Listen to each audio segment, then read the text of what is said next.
All right. So I'm going to try to give you as much background as you'll need so you'll be able to track them. So a few years ago, this is all made up. A few years ago, Congress passed the Presidential Disclosure Act, which will be referred to as PDA by them. So they're not talking about public displays of affection. They're talking about a congressional order for former presidential candidates, either if they want or not, to disclose financial records if Congress subpoenas them. So that's what they're referring to, Presidential Disclosure Act. So the court is going to have to answer two questions today. The first one is whether or not Congress had the authority under the Commerce Clause to even pass PDA. So does it pass constitutional muster? Is it legal for Congress to require former presidential candidates to deliver these documents upon their request? In this case, in this scenario, President Paul Ryan is in the White House, and during the campaign, his campaign manager, Chuck Berrelwhine, received an email from the head of a terror organization in Japan. The organization's name is New Generation, they'll be referred to it as New Gen for short, and they tried to overthrow the Japanese government, specifically Prime Minister Shinzo Abe. That attempt failed, but it is a known terror organization. So members of the Democratic caucus in the House and the Senate became aware of this communication between New Gen and Chuck Berrelwhine, the campaign manager for Paul Ryan, and as a result, they subpoenaed President Ryan and his campaign manager's financial records. And the reason that Congress passed the law was so they could protect elections. The president and Mr. Berrelwhine have refused to disclose the documents claiming executive privilege. So they're going to be citing to U.S. versus Nixon a ton in this case, because that's kind of the standard case to determine whether or not a president can utilize their privilege to kind of provide an injunction, prevent them from adhering to whatever Congress requires of them. All right, so the two questions they're going to have to answer: whether or not Congress has the authority under the Commerce Clause to require the president to disclose the documents, and the second one is whether or not the president can utilize their executive privilege. All right.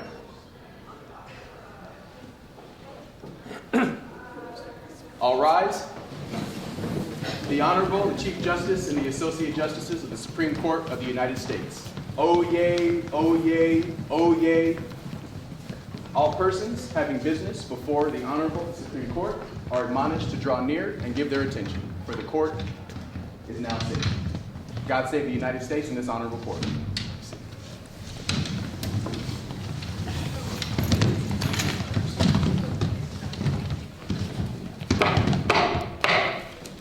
We will now hear arguments in case number 234711, the United States versus Chuck Berrelwhine. Mrs. Fisher, you may proceed.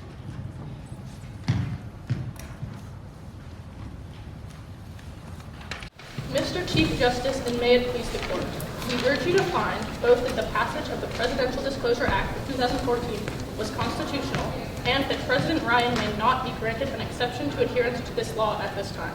I will begin by describing why the passage of the Presidential Disclosure Act was constitutional. My argument will be based in precedent and government interest in maintaining the integrity of our democratic system. If we look to precedent, the Supreme Court multiple times over the past 50 years has upheld election financial disclosure laws. The first of these laws that's relevant here is the Federal Election Campaign Act, FECA, of 1971, which is very much constitutional and requires that all candidates in all federal elections disclose all of their campaign finances to the Federal Election Commission. And this law provides full reporting of sources and the use of the posting. It's a very comprehensive campaign finance disclosure law.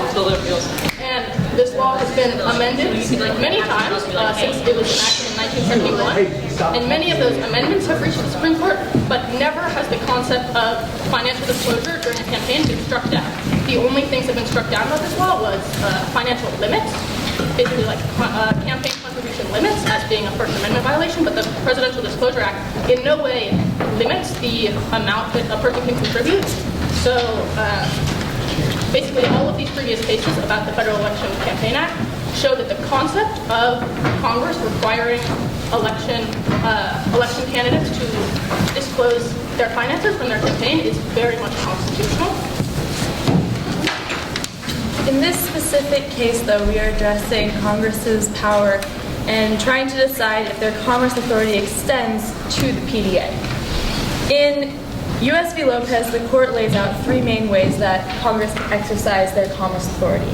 Can you please explain why we shouldn't limit Congress's power here and how it follows U.S. v. Lopez's precedent? Sure. So the Presidential Disclosure Act very much is in compliance with the Commerce Clause, which, as you all know, allows Congress to regulate commerce with foreign nations. Now, regulating commerce includes, of course, supervising commerce, as it must. There's no way to regulate something without supervising it to ensure that all rules are being followed. And commerce is defined, or the definition of commerce includes the exchange of goods, products, or any type of personal property, including money, in exchange for something. And so, as this law attempts to limit foreign organizations or anything foreign really, giving money to a candidate, of course, would be given with the expectation that that candidate, if elected, would do something to favor this group that donated the money. That's quid pro quo corruption right there, and very much a form of commerce that is allowable for Congress to regulate. Yeah. Would you argue that this case substantially affects commerce? Absolutely. Yes. What about interstate commerce? Interstate commerce? Not necessarily, although it very much relates to commerce with foreign nations. But doesn't the possibility of corruption post-election have an effect on interstate commerce during the term? Yes, I believe it does, in which case, even more reason for Congress to be allowed to regulate this form of commerce. Could you explain how this case would substantially affect commerce in the United States? Sure. Mr. Chief Justice, a huge form of commerce is money flowing into elections every couple of years. Every time we have an election, a presidential election, every 4 years, millions, maybe billions of dollars flow around the country to pay basically for these elections. That's very much a substantial form of commerce that has a huge influence on the United States economy. Are you claiming that it's constitutional for Congress to influence who gets elected as president?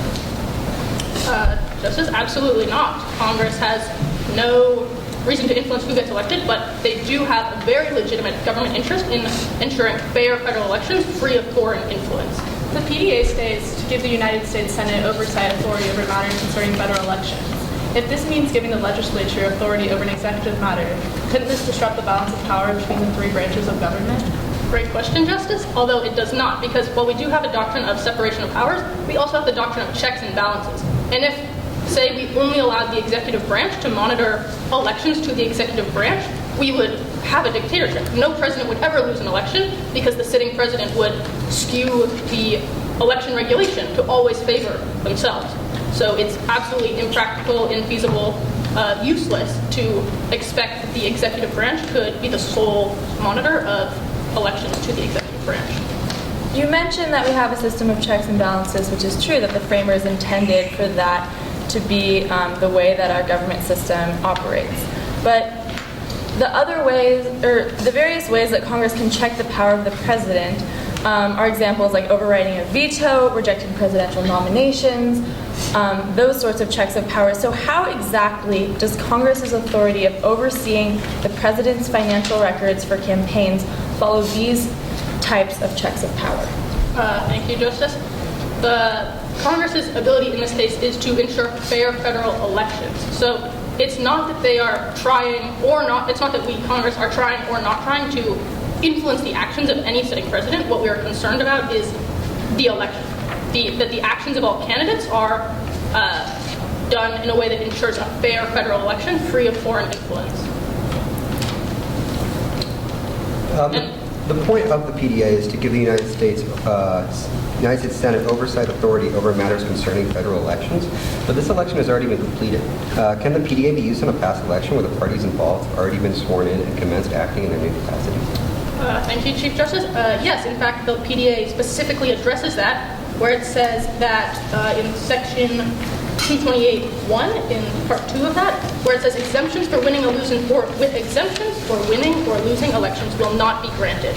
Meaning that just because a candidate has become the winner of the election does not at all make them exempt from the law. In fact, if we were to allow that the winner is exempt, then you would imagine that the winner could always be the one who's the most corrupt, because there would be no way to ensure after they win with lots of illegal money that they weren't doing that. There'd be no way to ensure fair elections free of foreign influence if winners were exempt.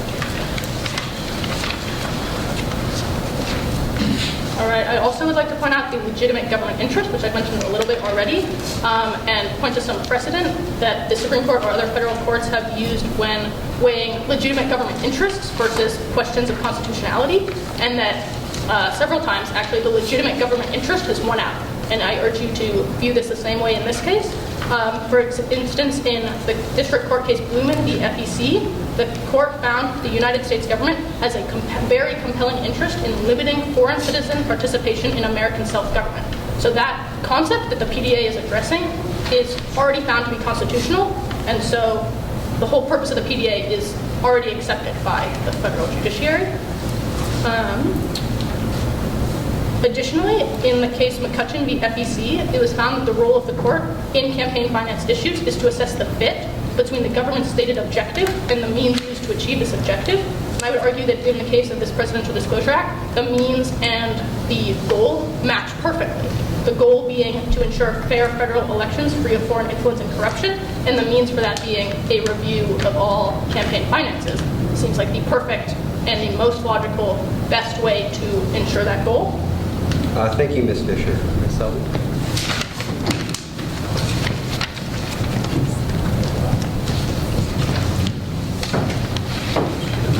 Mr. Chief Justice, and may it please the Court, the first issue that the Court will address today is whether the Presidential Disclosure Act of 2014 is unconstitutional under the Commerce Clause. As a representative of Mr. Berrelwhine, I ask you to find that the PDA is unconstitutional under the Commerce Clause, and that even if you find otherwise, Paul Ryan can have executive privilege in this issue and not follow the subpoena. And as Hannah stated earlier, the Merriam-Webster Dictionary defines commerce as the exchange or buying and selling of commodities on a large scale involving transportation from place to place. So while exchange may be done with money, and money may be counted as a commodity, there was no exchange involved. There are no exchanges involved in donating money to political campaigns. So therefore, the PDA is unconstitutional under the Commerce Clause because it does not. Ms. Selden, but would the PDA influence the outcome of an election and as a result have an effect on interstate or international commerce, therefore making PDA constitutional? I would argue that that sort of very, very indirect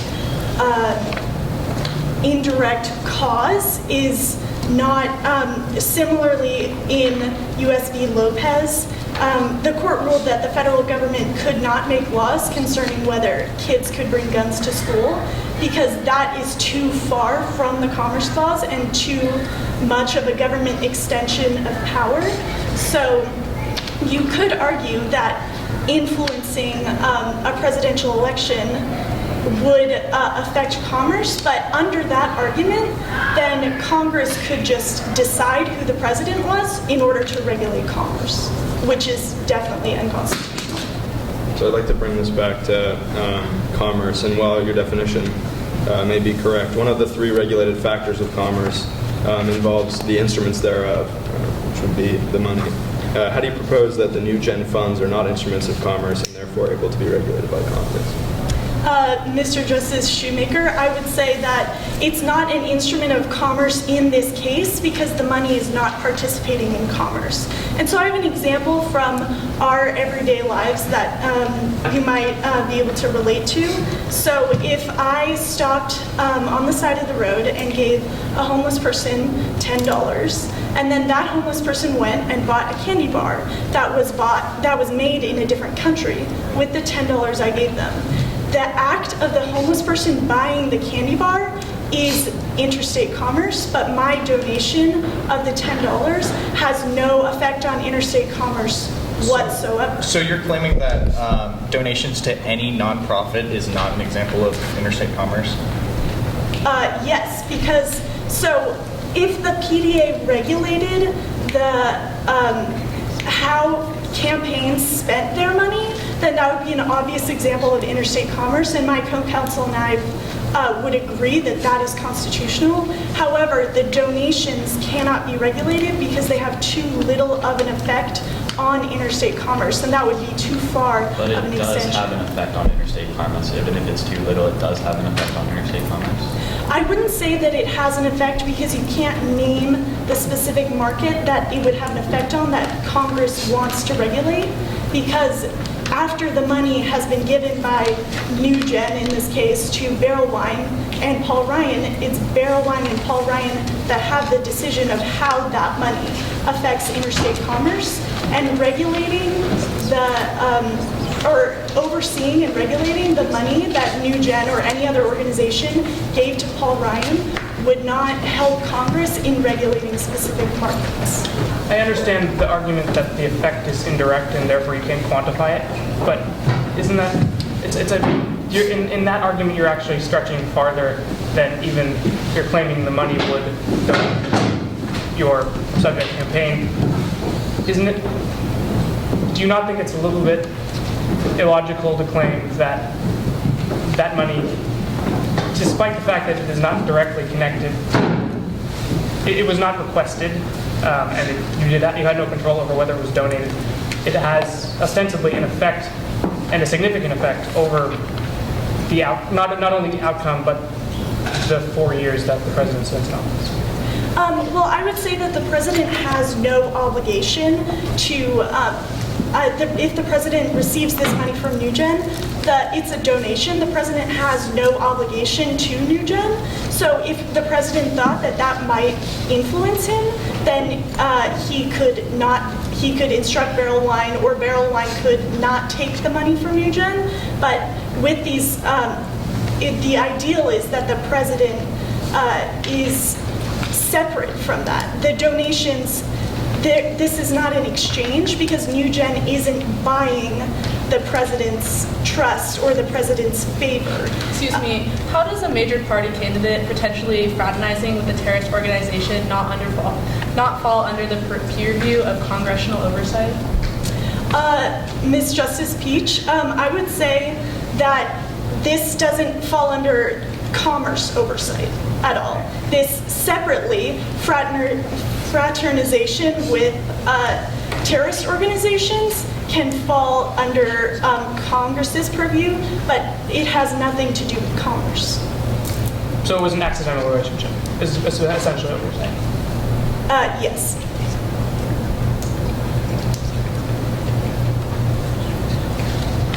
And if we look back into other cases, so for example, in U.S. v. Morrison, the court found that the Violence Against Women Act was unconstitutional because gender violence does not affect any specific market.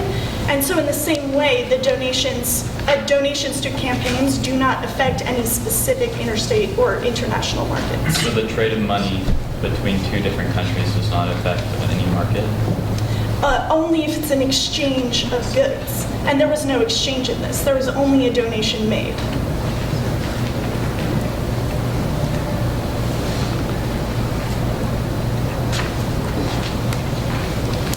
And some might argue that in Wickard v. Filburn, since the court ruled that it was constitutional for the court to regulate the wheat that Filburn grew on his farm, even though he was not selling it, he was just using it for his own animals, that still affected the wheat market as a whole very directly because it affected the prices of wheat. And we see the same thing in Gonzalez v. Reich. But each of these donations does not affect any one specific market, and it does not affect them directly. I would just like to go back to the first claim you made about how if the PDA does fall under congressional power, then the president should be able to use executive privilege. Could you elaborate on that? Sure, and my co-counsel Vinny and David will talk a lot about that.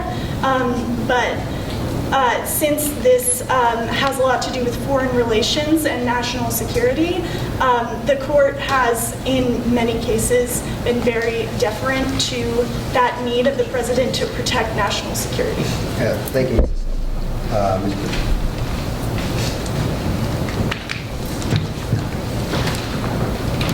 Thank you, Mr. Chief Justice, and may it please the Court. As Ms. Fisher has beyond a doubt established, the PDA is strictly within constitutional limits, and the next question that begs answering is whether or not the President can exempt him or herself from the PDA by the use of executive privilege. The answer to this question, to me, is an obvious no, thanks to both the law being specifically targeted at a group of candidates and the misapplication of the ideals stated in U.S. v. Nixon.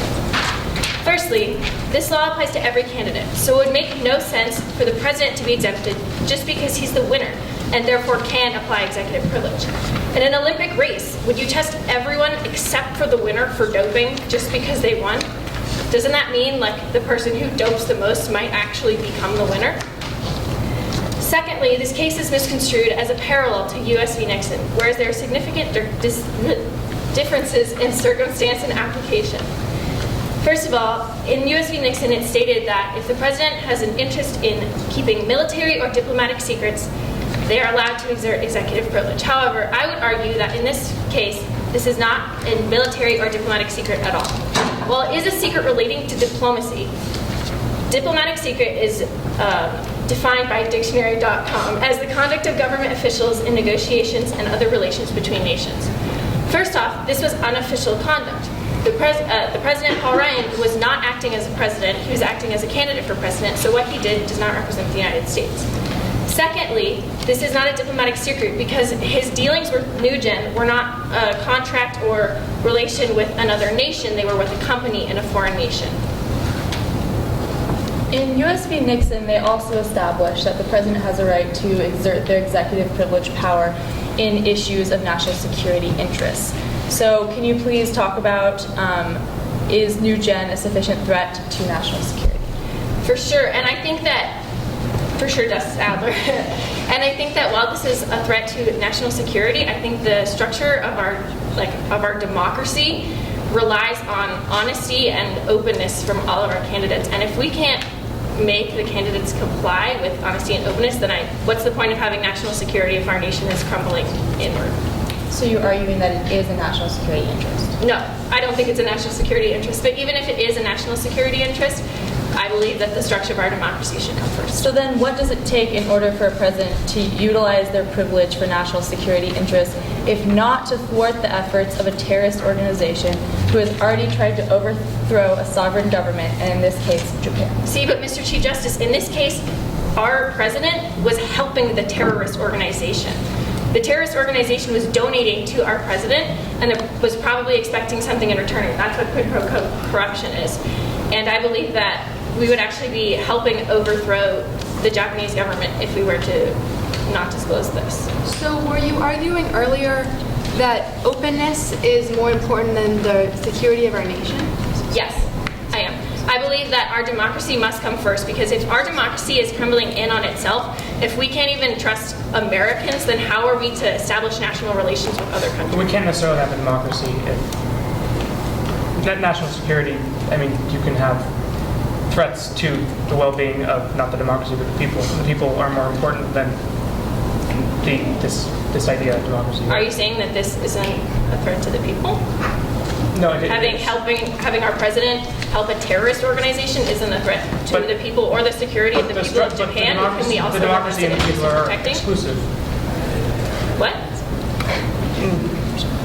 I don't think national security and democracy are mutually exclusive. I think they can coexist. But I think in this case, our need for a good democracy supersedes our need for national security. And frankly, I don't think this is a matter of national security. If our nation, our nation isn't secure because we can't trust the people in our highest political offices. National security is having our country be safe, and I don't think our country is safe if our president is helping terrorists. So you're rejecting the claim that without national security, we wouldn't have a democracy to protect? Like, without the need for national security, like, how would we... Well, I think we need to have a democracy to protect to have national security.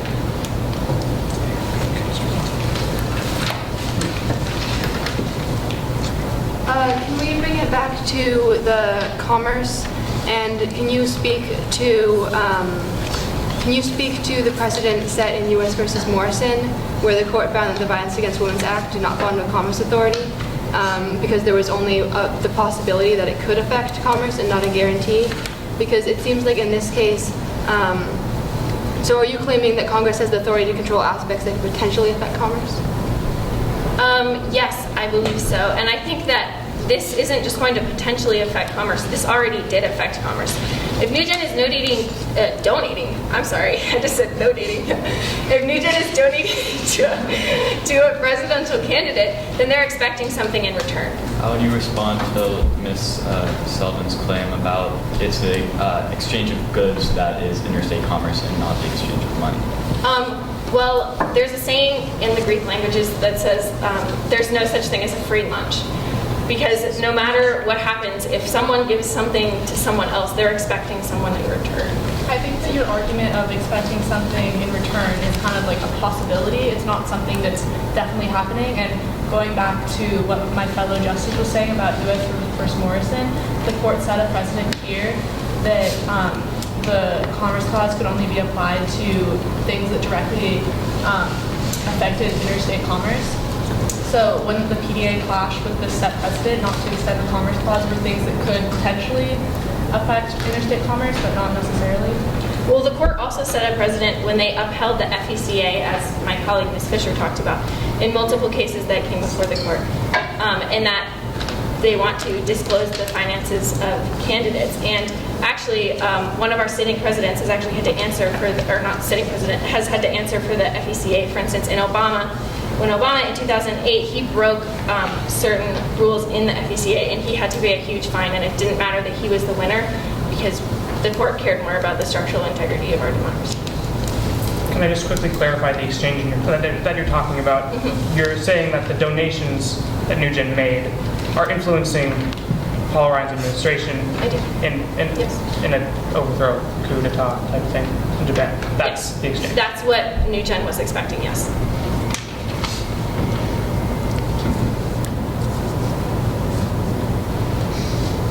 So what then qualifies a president's use of executive privilege? If not this, then what would? Well, I agree that for the ideal stated in U.S. v. Nixon, if there's an actual military or diplomatic secret at risk.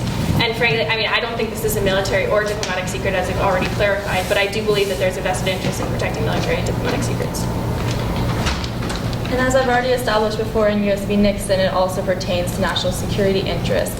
And you didn't directly address when I asked how is the president's involvement with a terrorist organization, receiving donations from a terrorist organization, not an immediate threat to national security? Well, I think it is a threat to national security. There could be potential issues, but isn't it a threat to our national security to be working with terrorist organizations in the first place, like doing shady undercover deals? I think that's a threat to national security. So if you're saying that this is a threat to national security, if the Congress has this oversight, then on what basis are you making the argument that the president shouldn't have a claim to executive privilege? I think that while the president's claim to executive privilege in national security issues is relevant, I don't think that that applies here. Because I think that our president shouldn't be dealing with terrorists. And so the security of our nation is more than just the security of the president. I think it's especially the security of the people and the security of our democracy. And I think that national security, if he invokes it in this case, is Paul Ryan is protecting himself and protecting the interests of himself and not protecting the interests of the people, which is the security of the nation.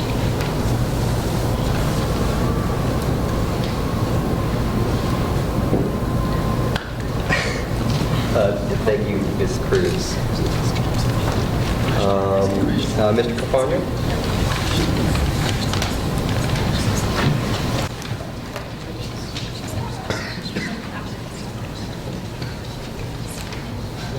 Justice, and may it please the court. Executive privilege is not a mere abstract add-on to the Constitution. It is an implied power that is necessary to ensure the executive the right to carry out its duties prescribed by the Constitution. The Berger Court recognizes its importance in the opinion of U.S. v. Nixon. President Nixon's claim of executive privilege was struck down only due to it being a quote-unquote broad, undifferentiated claim of public interest in the confidentiality of such conversations. However, President Ryan's claim for such privilege of confidentiality could not be more specific and reasonable, as he has already shown willingness to cooperate with the Japanese government in stopping this terrorist organization. So you think that executive privilege can be claimed for events that happen before an election? Yeah. In Clinton v. Jones. On what grounds? Sorry, on what grounds? Can you elaborate? Because it's necessary that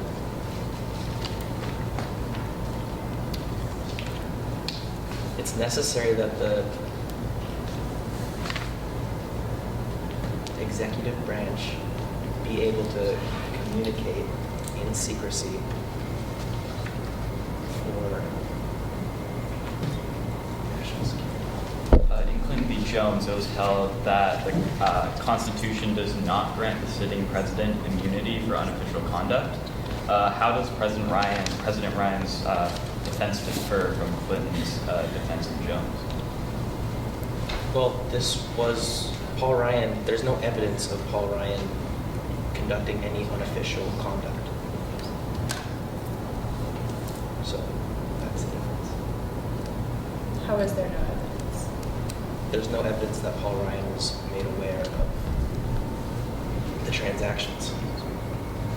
So then on what grounds can Berrelwhine, the executive staffer, the non-executive staffer, claim executive powers, privilege?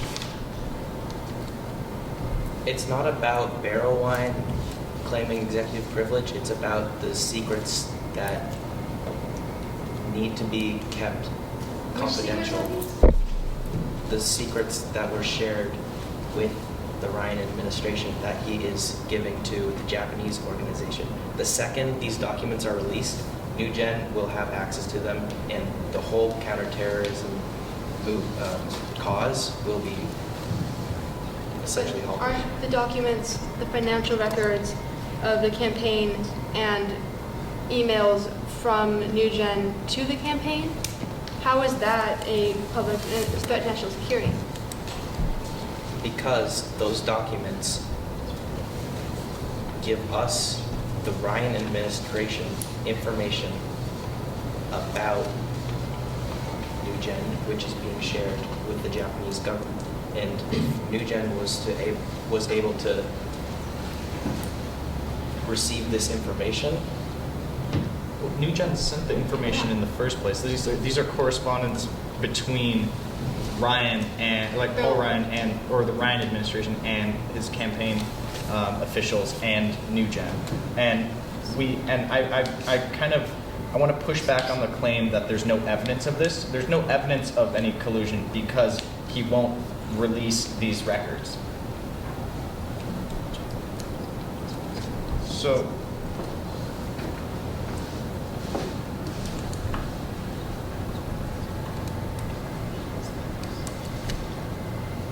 Also, I'd like to bring us back to the point that you brought up about the Cyber Terrorism Task Force.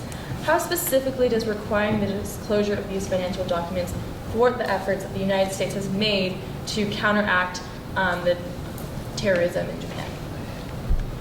I'm not aware of the specifics because this is confidential. And the president isn't either. How are pre-election financial records even relevant to national security? Because if these documents were released to the public, New Gen would have access to them. Financial information of the campaign? Yes. And how would that pose an immediate threat to national security?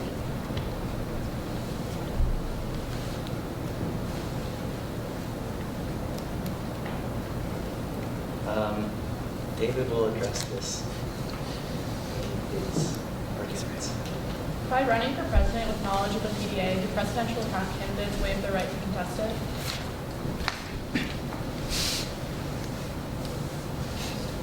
I'll restate it. By running for president with the knowledge of the PDA, which had already been enacted, could it be argued that Paul Ryan waived his rights to contest it?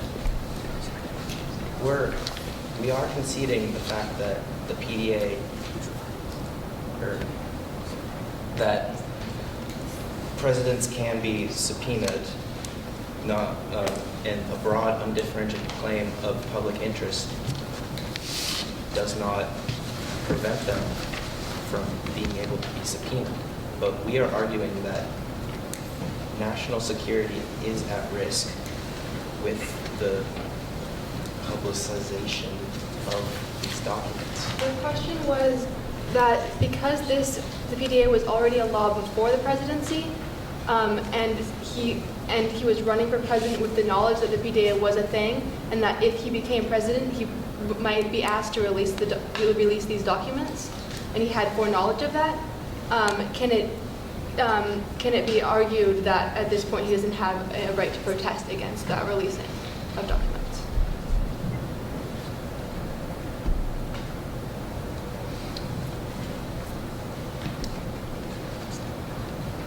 Well,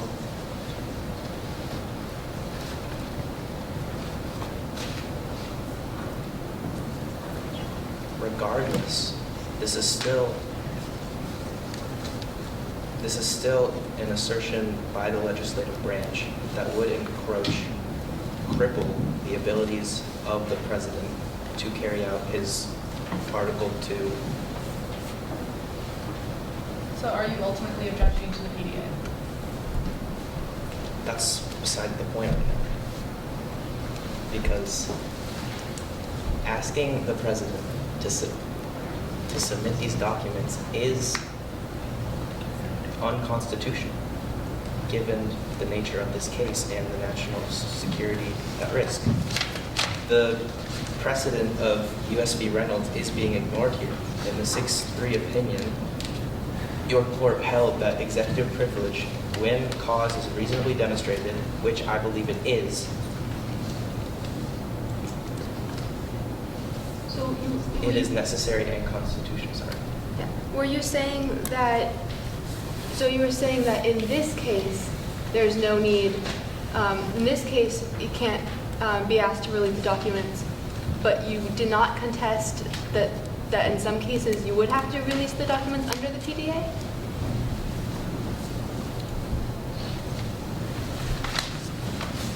That's besides the point, because we're not conceding the fact that the PDA is constitutional. We are conceding the fact that presidents can be subpoenaed for documents. Thank you, Mr. Carfagna. Mr. Jones?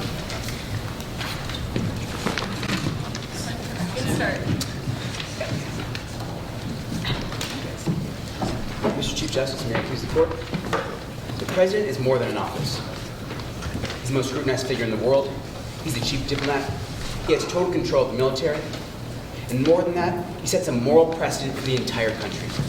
He's the face that young kids look up to. And as John Adams once said, because power corrupts, society's demands for moral authority and character increase as the position increases. There is no higher position than the president. Paul Ryan is fully responsible for the actions of Berrelwhine. Under legal doctrine sometimes referred to as respondent superior. I would object to your argument on the basis that the president is no more powerful than the other branches of government. Can you address that, please, and how the framers intended to create our government on a basis of 3 equal branches of government that have a system of checks and balances? Justice Adler, my argument is mostly for theatrics, but also for he is the face of the nation. He's the face of the nation publicly, and he's the face of the nation to everyone who looks up at him. And he sets the moral precedent as our leader. He is fully responsible for the actions here. Under legal doctrine, sometimes referred to as respondent superior, Latin for let the superior answer. As an employer, he is legally responsible for the actions of his employees. However, this rule only applies to his employees as is acting within the course and scope of their employment, And as campaign finance manager, I would say that accepting donations is clearly within Berrelwhine's jurisdiction. This lack of transparency is a threat to democracy itself. If suddenly the president's personal campaign finances are a protected secret, suddenly his presidential immunity stretches far and beyond this official conduct, and that is terrifying to me. Mr. Jones, could you respond to Mr. Campagno's claim that releasing these documents would pose a threat to national security? I will concede that there may be political ramifications to the release of these documents. We cannot foresee those. Our current relationship with Japan is a little unsteady. But I'd say that this lack of transparency is more of a threat to democracy itself. I would say that a hit to democracy is not only a hit to our government, but we are a pillar of the world's community, and that a hit to us and a hit to our ethics is a threat to freedom across the world. I would say that that has greater ramifications than I can foresee and could have prolific effects on us as a country. I would like you to respond to something that Sophie brought up earlier, that she mentioned that this is a national security interest.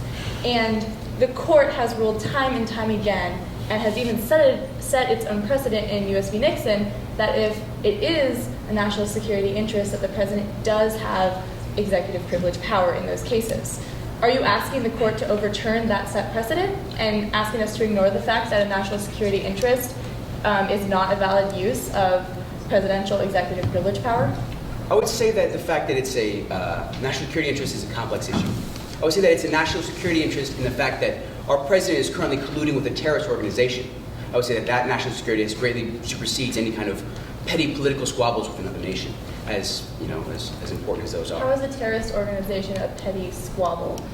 I'm making the argument that it's not. I would say that national security threat, the fact that our commander-in-chief is possibly colluding with an organization looking to overthrow another large government, is in itself a much greater national security threat than the possible political fallout that could ensue with Japan. I know you're arguing that political fallout would be the only tangible result, but couldn't the release of this information have an effect on the very political stability that you're saying would be threatened in Japan? I say this lack of transparency is a much greater threat to our political system. I think that crime, as stated by Judge Brandeis, crime is contagious. And if the government becomes a lawbreaker, it breeds contempt for law. And it invites every man to become a law unto himself. It invites anarchy. So this precedent that could be set by our president is terrifying.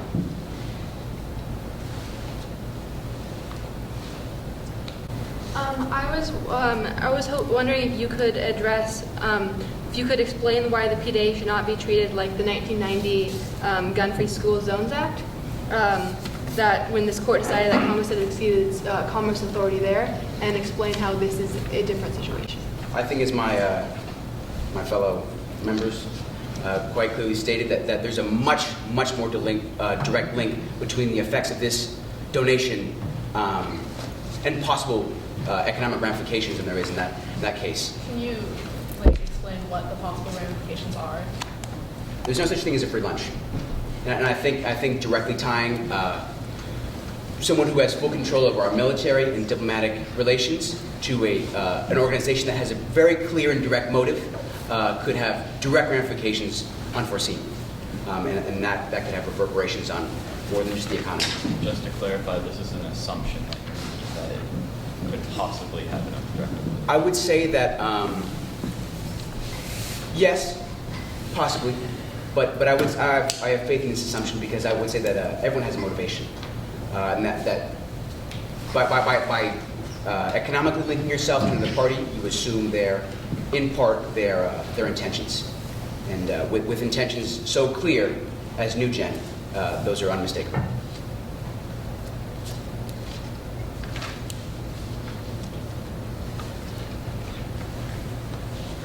I'd like to bring this back to executive privilege. In Clinton v. Jones, the court ruled that the president has absolute immunity from civil damage actions arising out of the execution of his or her official duties, would the release of Paul Ryan's financial records during his presidency fall under the executive privilege protection of his official duties?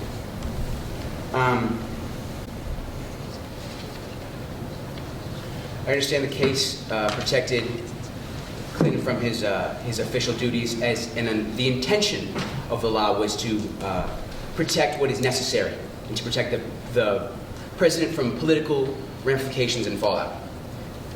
In this case, political ramifications and fallout are necessary to holding the president accountable. This is a matter of transparency. Accountable of corruption and slander, and corruption. Are we going to base our jurisdictions off of possibilities? Come again? Are we going to base our judgments off of possibilities or facts? I think it's a fact that he was colluding with a known terrorist organization. And I would say that allegedly. I mean, everything is alleged.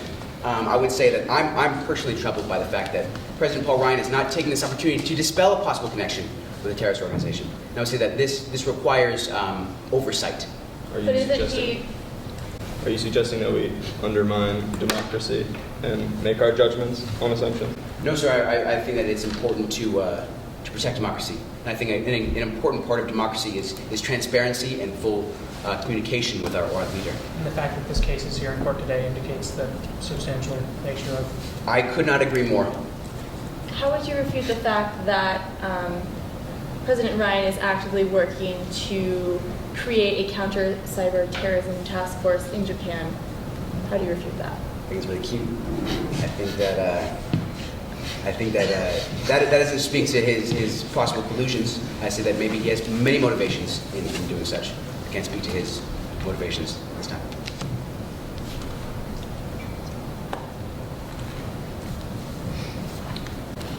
Is your subpoena power more important than our country's national security interest? And if you do believe that, then is this more of an issue of, or a debate between your subpoena power and the national security interest? I would say that our subpoena power I would say that our subpoena power is important to national security issues. I would say that, again, it is a national security issue to not... Is it more important, though? I think that my national security, so that my subpoena power is in protection of national security issues. I would say that it's a national security issue. Well, isn't also using executive privilege also in the best interest of protecting national security interests? I do. I would say that this does not fall under presidential immunity because I would say that it's not a diplomatic secret. I would say it's a secret that pertains to diplomacy. Well, earlier you stated that it is a national security interest, correct? Subpoenaing the documents is a national security issue. His protection of the documents is actually an affront to national security.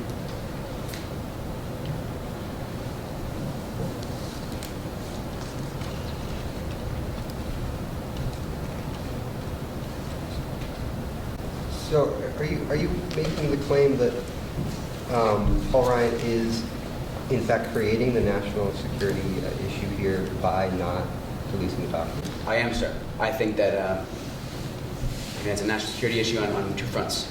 I think that it's a national security issue to allow democracy to degrade. To say that has, as we are a pillar of what freedom looks like, that weakening that could have resounding effects on the world as a whole and as what freedom looks like.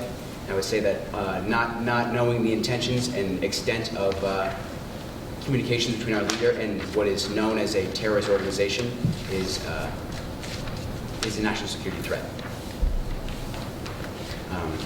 How exactly, though, is a threat if the public is likely already aware of the knowledge that the president has had relations with the New Gen organization? How is this new information going to pose more of a threat? I think that the public does not understand cannot understand the extent. And I would say that it's really important. I have some faith in the public. I would say that the public should be in the spirit of democracy. The public should be as informed as possible. And that the release of these documents is a simple request, and that would actually further increase accountability. The PDA gives the United States Senate oversight authority over matters concerning federal elections. If this means giving the legislative authority over an executive matter, wouldn't this disrupt the balance of power between the three branches of government? Can you reset the question? Yes, I can. The PDA gives the United States Senate oversight authority over matters concerning federal elections. If this means giving the legislative authority over an executive matter, couldn't this disrupt the balance of power between the three branches of government? I don't think that this disrupts the. I would say that accountability and further transparency could never disrupt the balance of power. I wouldn't say that we're shifting any power balances here. I'd say that all we look to do is to further clarify and further increase communication between what exactly is happening. We're not looking to change here. We're looking to just to understand. Thank you, Mr. Jones. Mr. Eddington?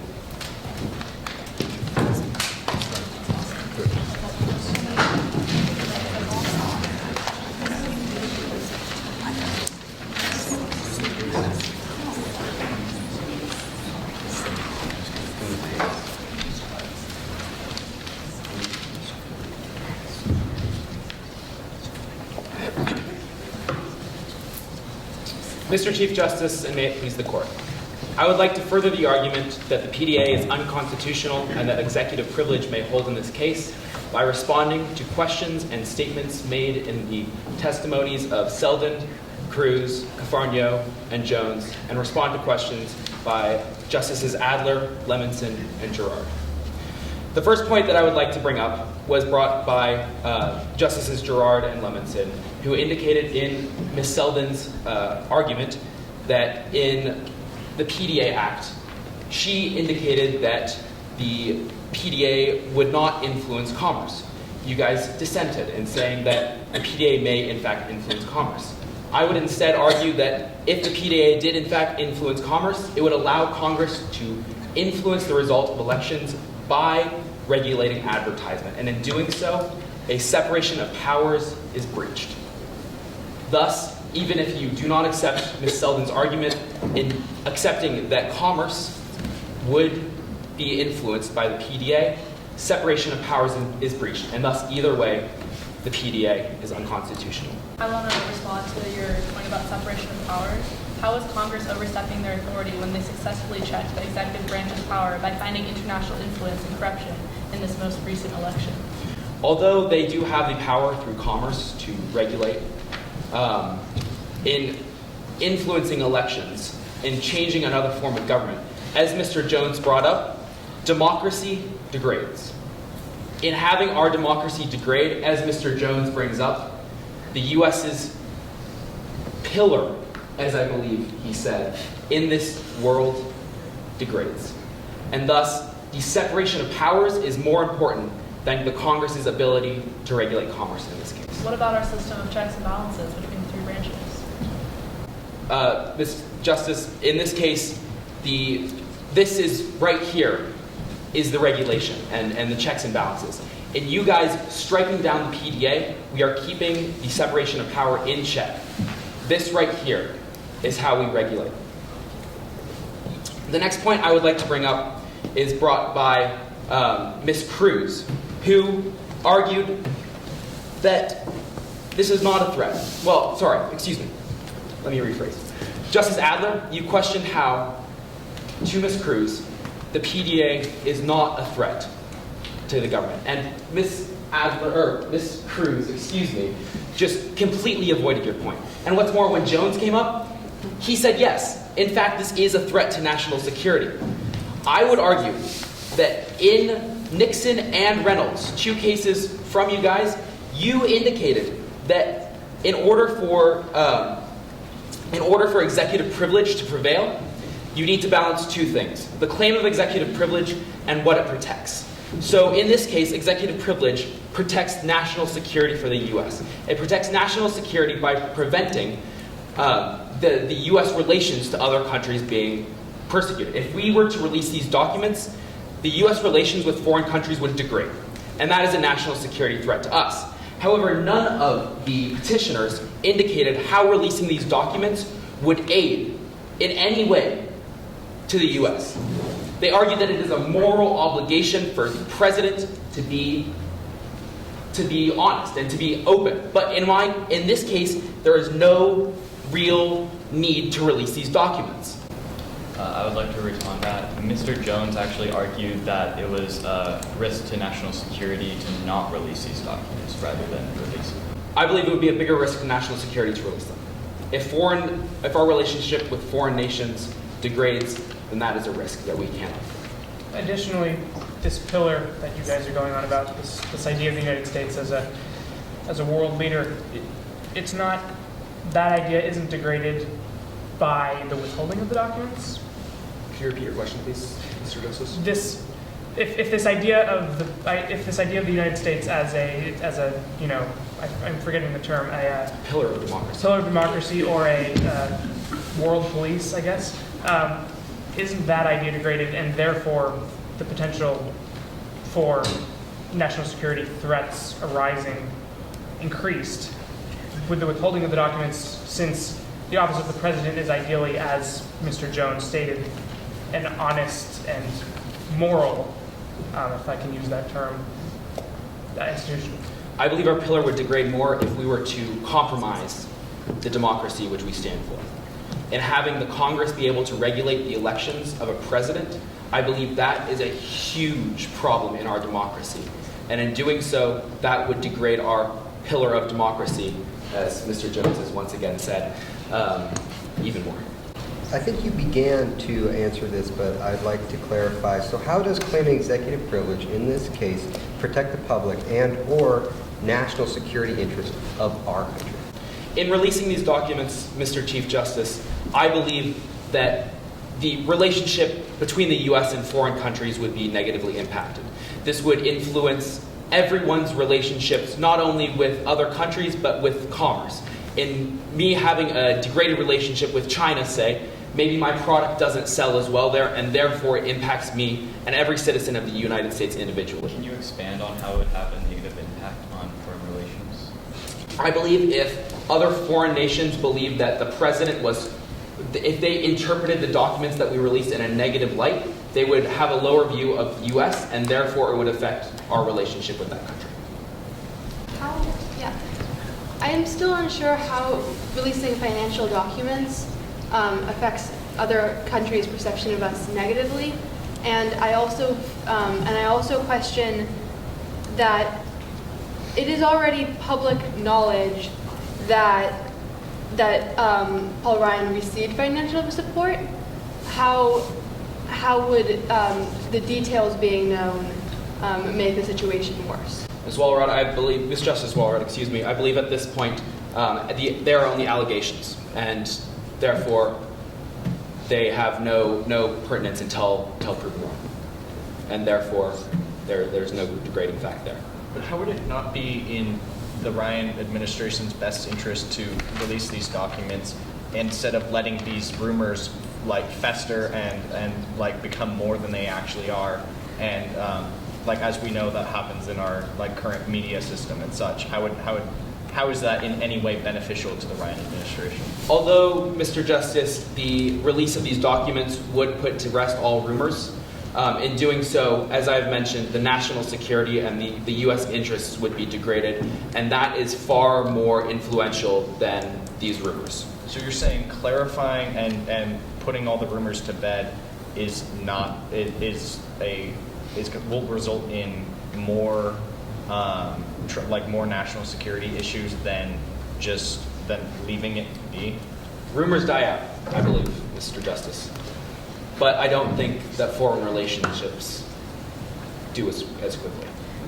So is your main claim to national security the fact that by releasing these pre-election financial records of Paul Ryan, that it would have a detrimental impact on the relationship between the U.S. and Japan? And because of the fact that releasing that would have a negative, how would that pose a threat to national security?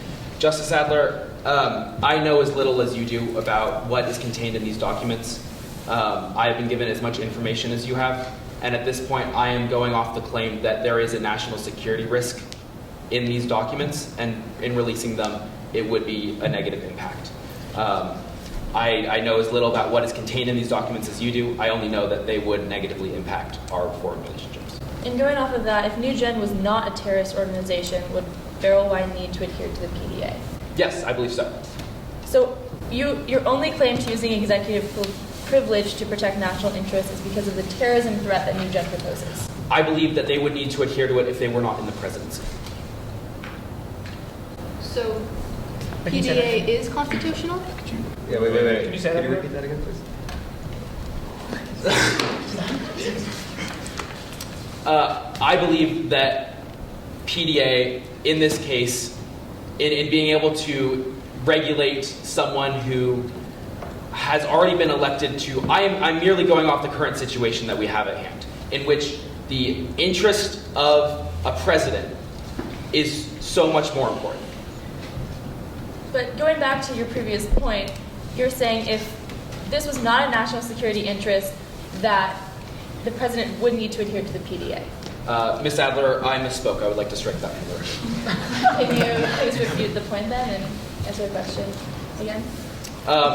I believe that PDA is unconstitutional for the reasons that we have brought up earlier, in that the regulation of commerce is regulation of commerce in which an exchange occurs. In this case, a donation was given, and I do not believe that that donation is commerce, as we have no reason to act with that money in the interests of New Gen.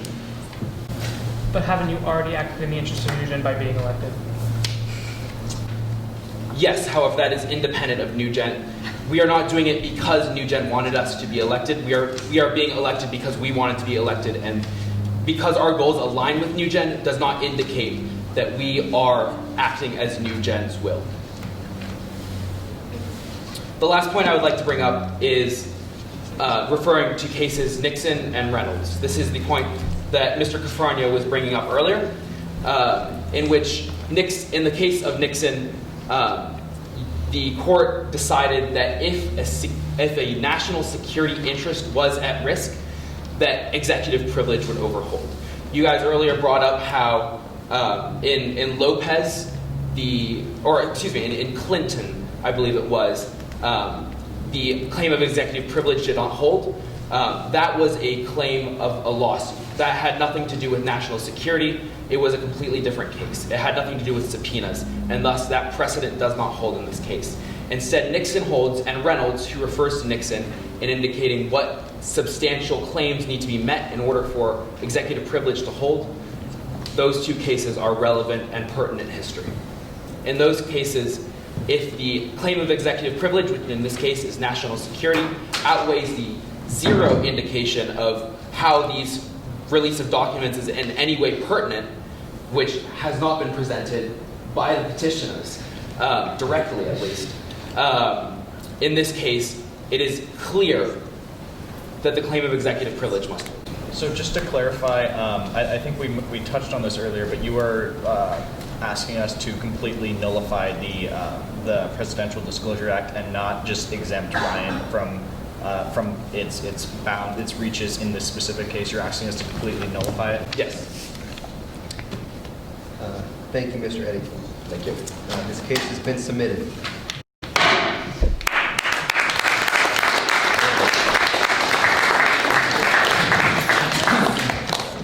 Thank you all for joining. I will try to, in some way, send out, they're going to be writing for the next several days their opinion. I have no way how they're going to vote. I'm not involved in that, but I will send that to you if you're curious. I know which way I would go.